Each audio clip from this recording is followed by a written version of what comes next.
Well, at first glance, this may sound like political infighting in that building with little to do with you at home. But the Republican lawmakers creating their own Hispanic caucus say it will allow them to better represent Latinos who make up a huge portion of our state.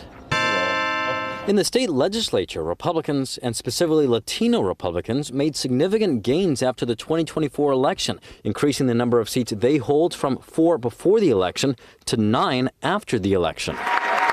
Among those Republicans, Santa Clarita State Senator Suzette Valadares and Rancho Santa Margarita Assemblymember Kate Sanchez. Following their election victories, they looked into joining the California Latino Legislative Caucus, a group made up of lawmakers within the legislature whose mission, in their words, is to identify, promote, and advocate on behalf of the professional, educational, social, political, and cultural interests of the Latino community. But Republicans who say they tried to join the caucus were told this. We can't enter because we are simply Republicans. In a statement, the Latino Caucus chair, Long Beach State Senator Lina Gonzalez, confirmed Republicans have not been allowed to join the caucus since it was founded some 50 years ago.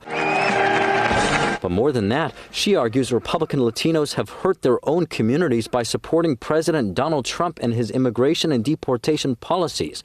Gonzalez writing this, quote, "I have not heard one of them speak against the Trump administration's actions, so I'm waiting for that, quite frankly." Still, GOP Hispanic leaders at the Capitol note last election, Trump saw an increase in the number of Latinos who supported him. Valadares and Sanchez say that, coupled with their belief the Latino caucus has not adequately represented California's 15+ million Latinos who make up about 40% of the state's population, led the two of them to make this decision. We've decided if you're not going to invite us to your table, we're going to build our own table. That's right. These two have founded their own Republican Legislative Hispanic Caucus. We want to champion issues that Hispanic, working class people in California have been essentially forgotten in California. That is our primary goal. Latinos are opening 1 in 4 new businesses here in the state of California, yet they're struggling immensely, whether it's retail theft, whether it's overregulation, whether it's the increasingly every year payroll taxes.